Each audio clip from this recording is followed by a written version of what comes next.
Back to my channel. मैं हूं आपकी फ्रेंड वर्षा। फ्रेंड्स, आज की इस वीडियो में हम बीएड एंट्रेंस एग्जाम के 2015 के रीजनिंग के पेपर के बारे में डिस्कस करेंगे। तो चलिए फ्रेंड्स, वीडियो को स्टार्ट करते हैं। लेकिन वीडियो को स्टार्ट करने से पहले प्लीज़ मेरे चैनल को सब्सक्राइब कर लीजिए, और अगर आपने चैनल को सब्सक्राइब कर लिया तो इस वीडियो को लाइक कीजिए और अपने फ्रेंड्स के साथ शेयर कीजिए। तो चलिए फ्रेंड्स, आज की इस वीडियो को स्टार्ट करते हैं। फर्स्ट क्वेश्चन है, औषध जिस तरह संबंधित है रोगी से, उसी तरह शिक्षा निम्नलिखित में से किससे संबंधित है। तो फ्रेंड्स, हमें यहाँ बतानी है कि जैसे औषधि संबंधित होती है रोगी से, तो शिक्षा किससे संबंधित है। अध्यापक से, विद्यालय से, विद्यार्थी से, या फिर शिक्षण से। फ्रेंड्स, औषध रोगी के लिए जरूरी है उसकी बीमारी दूर करने के लिए, और शिक्षा किसके लिए जरूरी है, मतलब किसको दी जाती है। तो यहाँ पे ऑप्शन सी हमारा करेक्ट है। शिक्षा दी जाती है विद्यार्थियों को उसकी अज्ञानता दूर करने के लिए। तो यहाँ पे ऑप्शन सी सही है। नेक्स्ट है, सिग्नल ट्रैफिक के संबंध पर आधारित सादृश्य शब्द युग्म छाटें। यानी कि जिस तरह सिग्नल जरूरी है ट्रैफिक के लिए, उसी प्रकार इसमें से ऐसा कौन सी चीज है जो कि उसके लिए जरूरी है। जैसे कि लेंस प्रकाश के लिए जरूरी नहीं है, ब्रेक पहिए के लिए, बांध नदी के लिए, या फिर दरवाजा गृह के लिए। तो फ्रेंड्स, पहिए के लिए ब्रेक ये भी इम्पोर्टेंट नहीं है, दरवाजा गृह के लिए ये भी इतना इम्पोर्टेंट नहीं है जिस तरह से बांध इम्पोर्टेंट है नदी के लिए। तो यहाँ पे ऑप्शन सी हमारे यहाँ पे करेक्ट है। सिग्नल ट्रैफिक को कम करता है और बांध नदी के बहाव को रोकती है। तो यहाँ पे ऑप्शन सी हमारा सही है। नेक्स्ट है, इनमें से कौन सी संख्या श्रृंखला के रिक्त पद की पूर्ति करती है। जैसे कि यहाँ पे आपको एक सीरीज दे रखी है 1, 3, 5, 9, 11 एंड 13। तो इसके बाद क्या आना है, तो बताइए फ्रेंड्स। तो यहाँ पे पहले हमें फ्रेंड्स इन दोनों के बीच में देखना पड़ेगा कितना डिफरेंस है। यानी कि 1 के बाद 3, 1 का डिफरेंस आया, 3 के बाद 5, 1 का डिफरेंस आया, 5 के बाद 9 आया हमारा डिफरेंस यहाँ पे 4 का। फिर यहाँ पर आया हमारे 11, 2 का डिफरेंस। फिर आया हमें यहाँ पर हमारा 13, 1 का डिफरेंस। तो यहाँ पे हमारे अगेन कितने का डिफरेंस आएगा फ्रेंड्स, 13, 14, 15, 16। अगेन 3 का डिफरेंस आएगा, क्योंकि यहाँ पे एक सीरीज चल रही है। यहाँ पे 1 का डिफरेंस आया, फिर 1 का डिफरेंस आया, लेकिन अब यहाँ पे डायरेक्ट कितने का डिफरेंस आ गया हमारा, 4 का डिफरेंस आ गया। फिर अगेन 2 का, फिर यहाँ पर अगेन 1 का, अब कितने का डिफरेंस आएगा, 3 का। तो यहाँ पे जो हमारा राइट आंसर होगा वो होगा ऑप्शन ए, जो कि है 17। नेक्स्ट क्वेश्चन पे आते हैं। अक्षरों के उस समूह को चुनिए जो समान पैटर्न के अनुरूप नहीं है। यानी हमें यहाँ पे पैटर्न पता लगाना है। जैसे कि P के बाद R आया है, यानी कि PQR, एक यहाँ पर बीच में गया, RST यानी कि अगेन एक, TUV again 1, VWX again 1, and XYZ again 1। Next है EC again 1D again 1G again 1 H गया यहाँ पे, अगेन J गया, अगेन N गया। तो ये दोनों हमारे सही हैं। अब हम आते हैं यहाँ पे M पर, MNO अगेन 1OPQR। तो यहाँ पर 2 आ गया। तो फ्रेंड्स, हमें आगे जाने की जरूरत ही नहीं है, यहाँ पे हमारा ऑप्शन सी करेक्ट है। नेक्स्ट क्वेश्चन पे आते हैं। इनमें से जो अन्य 3 से भिन्न है उसे चुनिए। यानी कि हमें बताना है इनमें से कौन सी सबसे भिन्न है। फर्स्ट है वर्षा, फिर है तड़ित जिसको लाइटिंग बोलते हैं, जो कि बादल में चमकती है, फिर है बादल, फिर है वज्रपात यानी ठंडर। तो फ्रेंड्स, आपने देखा कि यहाँ पे 3 शब्द बिल्कुल सेम है, जबकि एक बिल्कुल अलग है। वर्षा, तड़ित और वज्रपात ये तीनों एक ही हैं, जबकि बादल यहाँ पे अलग है। तो यहाँ पर जो इसका आंसर होगा वो होगा ऑप्शन सी, बादल। नेक्स्ट है, भिन्न संख्या समूह को चुनिए। हमें एक संख्या दे रखी है, जैसे कि 6, 5, 2, 9, 8, 3, 4, 7, 3, 4, 7, 9, या फिर 6, 5, 8, 3। तो बताइए फ्रेंड्स, इसका कौन सा आंसर होगा। आपको कौन सी संख्या लगती है जो यहाँ पर भिन्न है। ए ऑप्शन सही है, बी ऑप्शन सही है, सी ऑप्शन सही है, या फिर डी ऑप्शन सही है। इसमें से कौन सा ऐसा ऑप्शन है जो कि यहाँ पर सही है। तो फ्रेंड्स, इसमें हमें देखना होगा। देखिए यहाँ पर 6, 5, 2, 9 ये किसी भी तरह का अगर हम स्क्वायर देखें, क्यूब देखें, तो ये चारों ही संख्या ना तो किसी की स्क्वायर है ना ही ये क्यूब है। तो हमें इन दोनों को जोड़ना होगा। तो देखना होगा ये जोड़ के कितना आंसर निकलता है। 6 को 5 में काउंट किया, 6 एंड 5 कितना होता है यहाँ पर हमारा 11। और 2 और 9 कितना होता है हमारा 11। नेक्स्ट है 8 और 3 कितना होता है हमारा 11, और 4 और 7 कितना होता है हमारा 11। नेक्स्ट है 3 और 4 कितना होता है हमारा 7, एंड 7 एंड 9 हमारा कितना होता है 16। तो ये अलग है। अगेन दूसरा और देख लेते हैं। 6 और 5 कितना है हमारा 11, 8 और 3 हमारा कितना है यहाँ पर, ये भी 11 है। तो फ्रेंड्स यहाँ पे हमारा ऑप्शन सी डिफरेंट है, तो यहाँ पे ऑप्शन सी हमारा करेक्ट है। नेक्स्ट आते हैं, एक कूट भाषा में 5 से 4 का तात्पर्य है कॉफी इज टॉक्सिक। 4 टोट मैन का तात्पर्य है सॉल्ट इज किलर, एंड टे से पे सेट का अर्थ है अवॉइड ईच टॉक्सिक किलर। इस कूट के अनुसार कॉफी का क्या तात्पर्य है, तो हमें बताना है कॉफी का क्या है। फ्रेंड्स देखिए यहाँ पे हम देखें कॉफी किसी और में नहीं आया है। हम देखते हैं सिमिलर वर्ड्स। इस यहाँ पर दे रखा है, इस सेकंड वर्ड में भी दे रखा है सेकंड सेंटेंस में। तो देखते हैं यहाँ पे 4 एंड चांट दोनों का सेम है, तो इसका मतलब तो हो गया यहाँ पर 4। ठीक है। नेक्स्ट है टॉक्सिक। टॉक्सिक किस में दे रखा है हमारा, ये थर्ड सेंटेंस में दे रखा है। तो यहाँ पर हमारा कौन सा वर्ड निकल कर आया, टॉक्सिक का मतलब यहाँ पर हम बोल सकते हैं से। टॉक्सिक का हो गया से, क्योंकि दोनों ही सेंटेंस में टॉक्सिक है और से मैच कर रहा है। तो यहाँ पर जो अब हमारा निकल कर आया कॉफी, कॉफी का जो राइट आंसर है वो हो जाएगा हमारा ऑप्शन सी 5, PANCH 5। तो कॉफी का यहाँ पे तात्पर्य 5 से है, तो ऑप्शन सी हमारा करेक्ट है। नेक्स्ट आते हैं, किसी कूट भाषा में DOG का मतलब है 433, तो कैट का क्या मान होगा।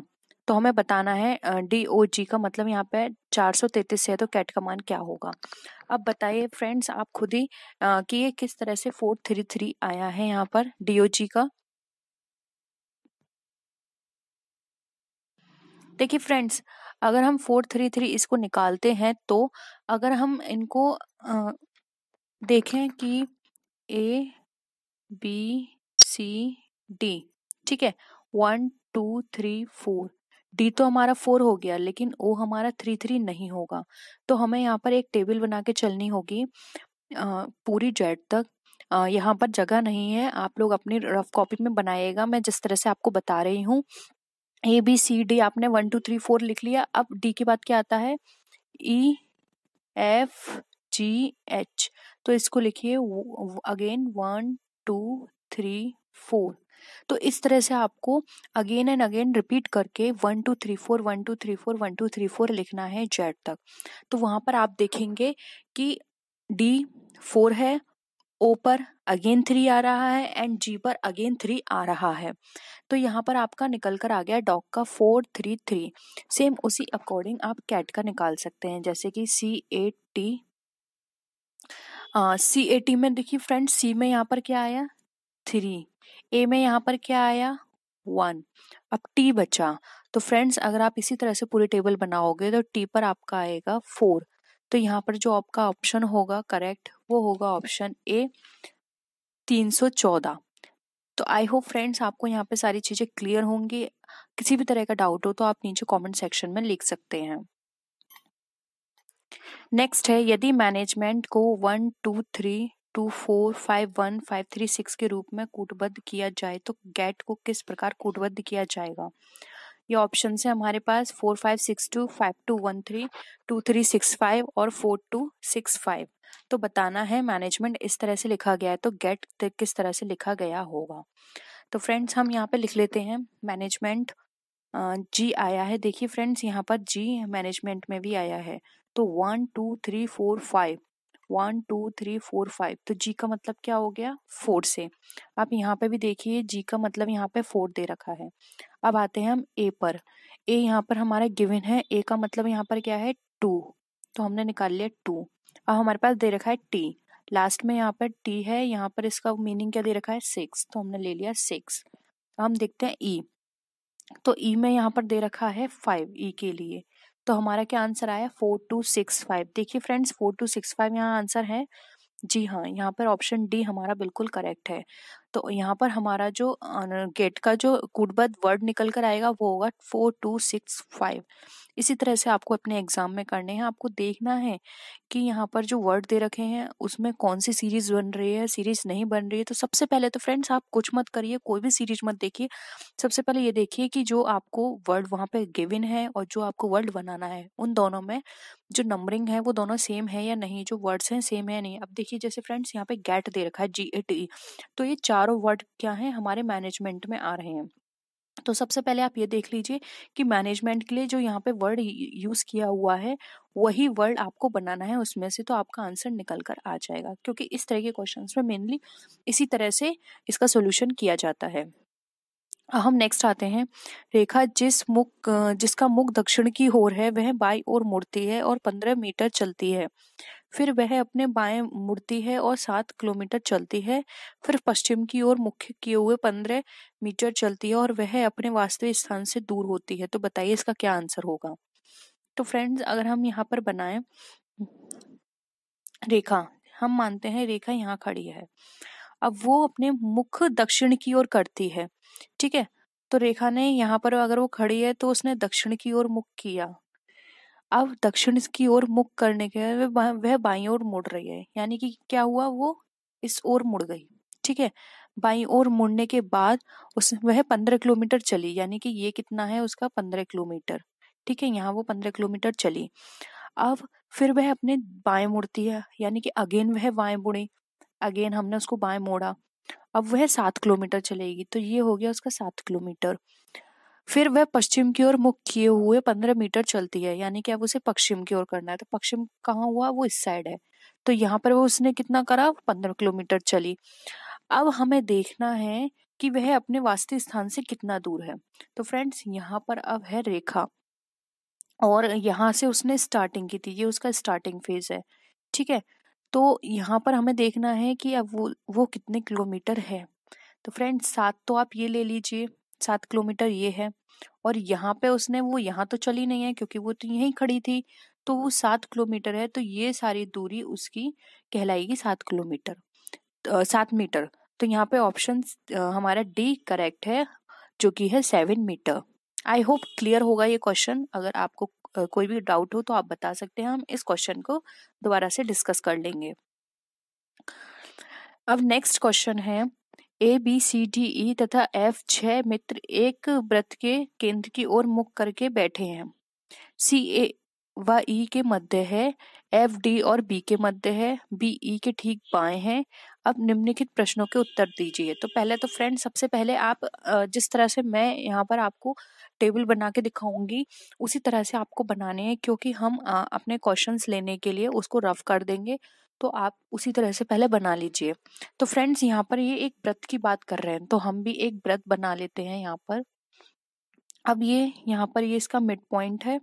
अब ये क्या बोलते हैं कि CA व E के मध्य, पहले तो फ्रेंड्स ये 6 लोग हैं तो आप 6 पॉइंट बना लीजिए, 1 2 3 4 5 एंड 6, ठीक है। अब ये बोल रहे हैं CA व E के मध्य है, C जो है वो A और E के मध्य है। तो आप कोई पॉइंट ले लीजिए, हमने बैठाया C को यहाँ। A और B के मध्य है, तो फ्रेंड्स A ये भी हो सकता है, E ये भी हो सकता है, A ये हो सकता है और E ये भी हो सकता है, ठीक है। तो ये A E दोनों हो सकते हैं। अब F D और B के मध्य है, F जो है वो D और B के मध्य, तो F को हमने यहाँ बैठाया, ये D भी हो सकता है, ये B भी हो सकता है, लेकिन अभी हमने जगह की वजह से D और B ही लिख दिया है। चलिए हम यहाँ लिख देते हैं DB, ठीक है। और ये भी हमारा BD है। अब B और E के ठीक बाएं हैं। अब B जो है वो ठीक E के बाएं है, तो B हमारा ये है। अगर हम यहाँ पर E रखते हैं तो ये बाएं बोल रहा है, अगर यहाँ पर हम D रखते हैं तो ये हमारा बाएं नहीं आएगा। तो यहाँ पर हमें क्या करना पड़ेगा, यहाँ से हमें D को हटाना होगा और यहाँ से हमें A को हटाना होगा। तो ये हमारा सही पैराग्राफ बन जाता है। B के यहाँ पे बाएं कौन हो गया, E हो गया, और यहाँ से हमें क्या हटाना होगा, E। तो इस तरह से हमारा बन गया। अब हमें बताना है क्वेश्चंस के आंसर। ए के ठीक बाएं कौन बैठा है, तो ये ए है। उसके ठीक बाएं कौन बैठा है, तो फ्रेंड्स इसका जो राइट आंसर है कि ए के ठीक बाएं कौन बैठा है, तो ए के ठीक बाएं बैठा है हमारा यहाँ पर सी। तो ऑप्शन ए हमारे यहाँ पे करेक्ट है। आई होप ये टेबल आपने बना ली होगी। नेक्स्ट है डी के सापेक्ष ई का क्या स्थान है, यानी कि हमें बताना है डी के सापेक्ष ई कौन से स्थान पर बैठा है। ठीक बाएं ओर, दाईं ओर दूसरे स्थान पर, दाईं ओर तीसरे स्थान पर, या फिर बाईं ओर दूसरे स्थान पर। तो फ्रेंड्स यहाँ पर अगर हम देखें इसकी पोजीशन डी की क्या पोजीशन है ई से, तो डी के सापेक्ष ई जो है वो दाईं ओर बैठा है तीसरे स्थान पर, यहाँ की यानी कि दाईं साइड बैठा है उसके तीसरे स्थान पर। तो यहाँ पर जो हमारा ऑप्शन है वो हमारा ऑप्शन दाईं ओर तीसरे स्थान पर, सी हमारा बिल्कुल करेक्ट आंसर है यहाँ पे कि वो उसके दाईं ओर तीसरे स्थान पर बैठा है। नेक्स्ट है ई व एफ के बीच में कौन है, डी है, ए है या बी है। तो हमें बताना है, तो बहुत ही सिंपल आंसर है फ्रेंड्स, ई और एफ के बीच में हमारा बैठा है यहाँ पर बी। तो ऑप्शन सी है यहाँ पे हमारा करेक्ट आंसर है। नेक्स्ट है कुलदीप जो कि सुभाष का छोटा भाई है उत्तम से बड़ा है, प्रकाश जो कि सतीश से छोटा है सुभाष से बड़ा है, सभी में सबसे बड़ा कौन है। तो यहाँ पे हमको एक पहले टेबल बनानी होगी, जिस टेबल के थ्रू हम यहाँ पे पता लगा सकते हैं कि कौन किससे कितना बड़ा है। अब इस क्वेश्चन को सॉल्व करते हैं। कुलदीप सुभाष का छोटा भाई है, तो ये आ गया हमारा सुभाष, सुभाष का छोटा भाई है और उत्तम से बड़ा है, उत्तम से बड़ा है। प्रकाश जो कि सतीश से आयु में छोटा है, ठीक है, प्रकाश सतीश से छोटा है, यानी कि प्रकाश अब यहाँ आ सकता है और सतीश से छोटा है, ठीक है, लेकिन सुभाष से बड़ा है, लेकिन सुभाष से बड़ा है, ठीक है। तो यहाँ पर जो हमारी टेबल बनकर आएगी वो होगी हमारी सतीश, प्रकाश, सुभाष, कुलदीप और उत्तम। अब हमें बताना है इसका राइट आंसर जो इनके क्वेश्चंस के अकॉर्डिंग है कि यहाँ पर सबसे बड़ा जो है वो कौन है, प्रकाश है, कुलदीप है, सतीश है या फिर उत्तम है। तो फ्रेंड्स यहाँ पर जो सबसे बड़ा आंसर है, जो सबसे बड़ा पर्सन है वो है सतीश। ऑप्शन डी यहाँ पे हमारा करेक्ट आंसर है। नेक्स्ट है इस आलेख को हमें बताना है और इसको पूर्ण करना है। तो फ्रेंड्स देखिए इसके अंदर क्या दे रखा है फॉर्मूला, एक 1 into 2 मल्टीप्लाई करके देखते हैं। एक का 2 से मल्टीप्लाई किया 2, 2 दूनी 4, 7 का 1 से मल्टीप्लाई किया 7 एकम 7 और उसका स्क्वायर किया 7 का, यहाँ पे 2 का स्क्वायर किया 4, यहाँ 7 का स्क्वायर किया 49, यहाँ 4 और 2 4 4 दूनी यहाँ पर हो गया 8, 8 8 64। और यहाँ पर अब हम किसका मल्टीप्लाई करेंगे कि यहाँ पर 81 आ जाए। तो फ्रेंड्स अगर हम यहाँ पर देखें कि 81 कैसे आएगा, तो हम यहाँ पर कर सकते हैं कि ये 81 पहले तो हम ये देख लेते हैं किसका स्क्वायर है। तो 81 स्क्वायर होता है हमारा 9 का, तो हमें यहाँ पर 9 लेकर आना है। तो 3 का किस में मल्टीप्लाई करें कि 9 आ जाए। तो फ्रेंड्स ऑफकोर्स यहाँ पे जो ऑप्शन होगा हमारा वो होगा 3, क्योंकि 3 को 3 से मल्टीप्लाई करेंगे तो आएगा हमारा 9, और 9 से हमारा अगर हम उसका स्क्वायर करेंगे तो आ जाएगा 81। तो ऑप्शन सी यहाँ पे हमारा करेक्ट आंसर है। नेक्स्ट है निम्नलिखित उपक्रम में ऐसे कितने 5 हैं जिनके ठीक बाद 2 व ठीक पहले 8 है। तो फ्रेंड्स इस डिजिट को देखने से पहले आप सबसे पहले अपनी एक सीरीज बना लीजिए, जैसे कि यहाँ पर कितने 5 हैं जिसके ठीक बाद 2 और जिसके ठीक पहले 8 है, यानी कि आपको ये वाली सीरीज देखनी है 852 जहां पर मैच हो रहा हो। तो फ्रेंड्स स्टार्टिंग में 852 है, उसके बाद 852 ये है, और उसके बाद जो है 852 वो ये है। तो फ्रेंड्स यहाँ पर ये कितनी बार आया, ये आया 2 बार, वो सॉरी 3 बार आया। तो ऑप्शन डी यहाँ पे हमारा करेक्ट है जो कि है 3।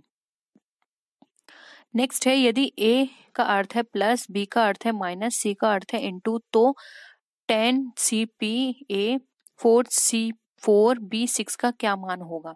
तो हमें बताना है, तो पहले देख लेते हैं 10 C का मतलब होता है इनटू यानी कि 4, फिर ये क्या बोल रहे हैं ए का मतलब क्या है प्लस, फिर क्या बोल रहे हैं 4CP यानी कि 4 इंटू 4, फिर है बी 6, बी का मतलब है -6।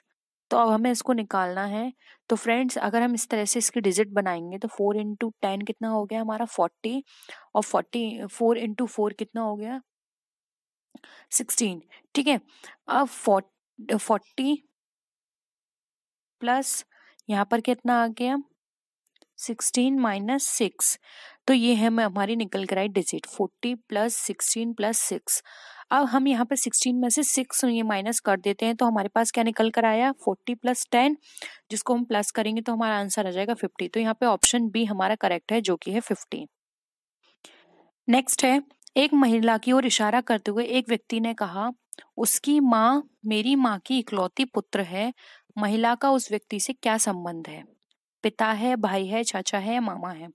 तो फ्रेंड्स हम ये रिलेशन अपने ऊपर लेके सोचते हैं। फॉर एग्जाम्पल एक व्यक्ति है, यानी कि एक व्यक्ति मान लेते हैं वो मैं हूँ। मैं किसी से बोल रही हूँ कि उसकी माँ मेरी माँ की इकलौती पुत्र है। तो बताइए उस महिला का उस व्यक्ति से क्या संबंध है? तो मैं किसी अगर बच्ची से बोलूंगी कि उसकी माँ मेरी माँ की, यानी कि मेरी माँ की, तो वो क्या हो गई उसकी बेटी हो गई कि इकलौती पुत्र है। तो उसकी बेटी कौन होगी? उसकी बेटी मेरी क्या हुई? भतीजी। तो यहाँ पे ऑप्शन क्या होगा कि मैं उसका कौन लगा? मामा। तो यहाँ पे ऑप्शन डी यहाँ पे हमारा करेक्ट है। नेक्स्ट है, नीचे दिए गए शब्द समूह में कौन सा शब्द नहीं बनाया जा सकता? एंडोवर दे रखा है, तो फ्रेंड्स हमें देखना है कि इसमें से हम क्या नहीं बना सकते हैं। तो फ्रेंड्स यहाँ पर जो शब्द नहीं बनाया जाएगा वो है, देखिए ये हम बना सकते हैं, राउंड हम बना सकते हैं, यहाँ पर हम बना सकते हैं ड्राउन, नहीं बना सकते, ड्रॉप बना सकते हैं। क्योंकि फ्रेंड ड्राउन में क्या है, यहाँ पे डब्लू आ रहा है और डब्लू देखिए यहाँ पे हमारी इस स्पेलिंग में नहीं है। तो यहाँ पे ऑप्शन सी हमारा करेक्ट है। तो यहाँ पर जो वर्ड हम नहीं बना सकते वो है ऑप्शन सी जो कि है ड्राउन। नेक्स्ट है, नीचे दिए गए वेन आकृतियों में लड़का, लड़की एवं बच्चे के संबंध को दर्शाने के लिए सर्वोत्तम विधि है। तो फ्रेंड्स हमें बताना है कि सर्वोत्तम कौन सा है। यहाँ पर ये सर्किल के अंदर सर्किल सर्किल दे रखा है, ये हमारा नहीं होगा क्योंकि लड़का लड़की जेंडर वाइज अलग हैं, तो हम उनको एक ही जगह ट्रीट नहीं कर सकते। और यहाँ भी इन दोनों के बीच में किसी तरह का कोई रिलेशन नहीं बताया जा रहा, तो हम ये रिलेशन शो नहीं कर सकते। और ये तीनों हम बच्चों में लड़का भी आ सकता है, लड़की भी आ सकते हैं, तो इन तीनों को अलग भी नहीं कर सकते। तो हमारा जो राइट आंसर होगा वो होगा ऑप्शन सी, जैसे कि बच्चे जिसमें लड़का भी आ गया और लड़की भी आ गई। तो ये वाला ऑप्शन हमारा करेक्ट है। नेक्स्ट है, यदि किसी माह की 10वीं तारीख रविवार से 3 दिन पहले पड़ती है तो माह की दूसरी तारीख किस दिन पड़ेगी? तो हमें बताना है कि अगर कोई तारीख 3 दिन पहले पड़ रही है तो उससे क्या होगा। तो फ्रेंड्स ये देखिए 10 तारीख से 7 दिन पूर्व 3 तारीख आती है गुरुवार को, और 2 तारीख का दिन क्या होगा फिर यहाँ पर? तो फ्रेंड्स दूसरी तारीख का जो यहाँ पे वो होगा राइट आंसर वो होगा ऑप्शन सी बुधवार। तो यहाँ पे जो दूसरी तारीख किस दिन की पड़ेगी? तो वो पड़ेगी बुधवार की। नेक्स्ट है, एक वृक्ष पर 15 कबूतरों का झुंड बैठा है। एक शिकारी उस झुंड पर बंदूक से गोली दागता है जिस कारण 2 कबूतर मर जाते हैं। शेष कितने कबूतर वहां रह गए? बताइए फ्रेंड्स। 15 कबूतर का झुंड था, एक शिकारी उस झुंड पर बंदूक से गोली दागता है जिस कारण 2 कबूतर मर गए। शेष वहां कितने कबूतर रह गए? बहुत ही सिंपल आंसर है फ्रेंड्स, बताइए इसका क्या होगा राइट आंसर। तो फ्रेंड्स इसका जो राइट आंसर है वो है ऑप्शन डी, जो शेष कबूतर वहां रह गए वो थे 2 कबूतर अब वहां रह गए हैं, क्योंकि जो गोली जो दागता है वो 2 कबूतर वहां पे मर जाते हैं और बाकी तो सब उड़ जाएंगे। जो राइट आंसर है वो है ऑप्शन सी 2। नेक्स्ट है, यदि 8 into 4 42, 6 into 6 33, 2 into 2 11, 4 into 6 23 and 2 into 8 तो क्या होगा? तो फ्रेंड्स हमें ये देखना है कि इसमें ऐसी कौन सी चीज यहाँ पे वो चल रही है सीरीज जिसके अकॉर्डिंग यहाँ पर ये आंसर आया।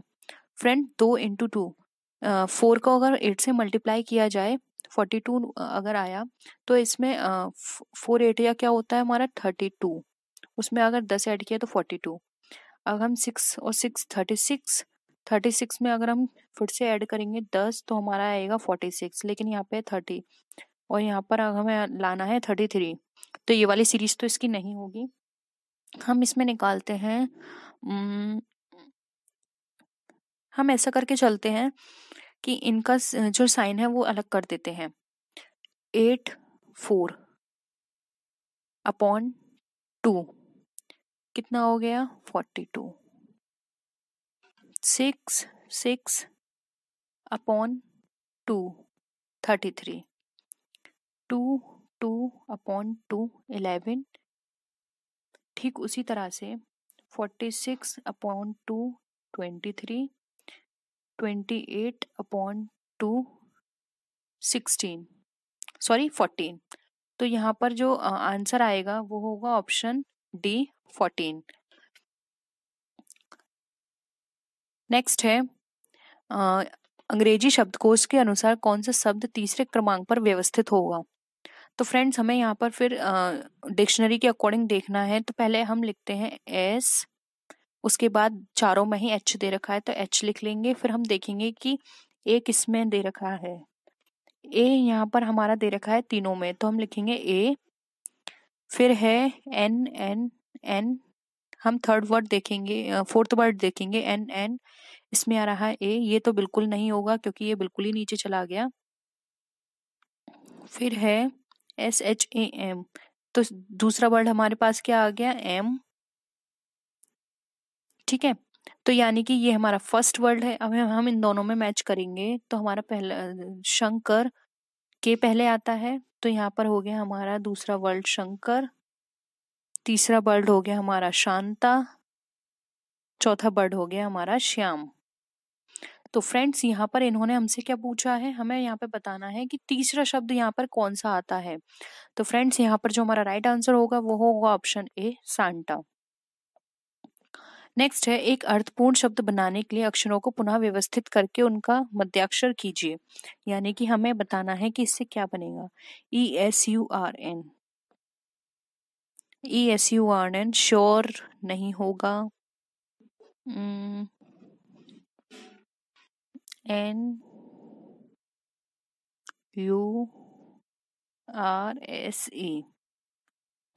हाँ फ्रेंड्स इसका जो मीनिंग बनेगा वो होगा नर्स, NURSE। और हमें इन्होंने क्या पूछा है कि उसका मध्याक्षर बताइए, क्योंकि मध्य में कौन सा अक्षर आ रहा है। तो फ्रेंड्स यहाँ पे जो मध्य में आ रहा है वो है ऑप्शन आर, तो ऑप्शन डी यहाँ पे हमारा करेक्ट है जो कि है आर। तो फ्रेंड्स आई होप यहाँ पर आपको ये प्रैक्टिस सेट पसंद आया होगा। जो इससे रिमेनिंग 25 क्वेश्चन हैं उसको हम नेक्स्ट वीडियो में डिस्कस करेंगे। आई होप ये वीडियो आपके लिए हेल्पफुल रही हो। कोई भी क्वेश्चन में अगर आपको डाउट लगता है तो आप नीचे कमेंट सेक्शन में लिख सकते हैं, और किसी भी तरह की कोई भी क्वेरी हो या फिर आपको कोई रिक्वेस्ट हो किसी पर्टिकुलर टॉपिक को लेके तो आप नीचे कॉमेंट सेक्शन में लिख सकते हैं। हम कोशिश करेंगे जल्द से जल्द उसको पूरा करने की। और इस वीडियो को लाइक कीजिए, अपने फ्रेंड्स के साथ शेयर कीजिए। नेक्स्ट वीडियो में हम फिर मिलते हैं और विच वीडियोस के साथ। तब तक के लिए बाय बाय।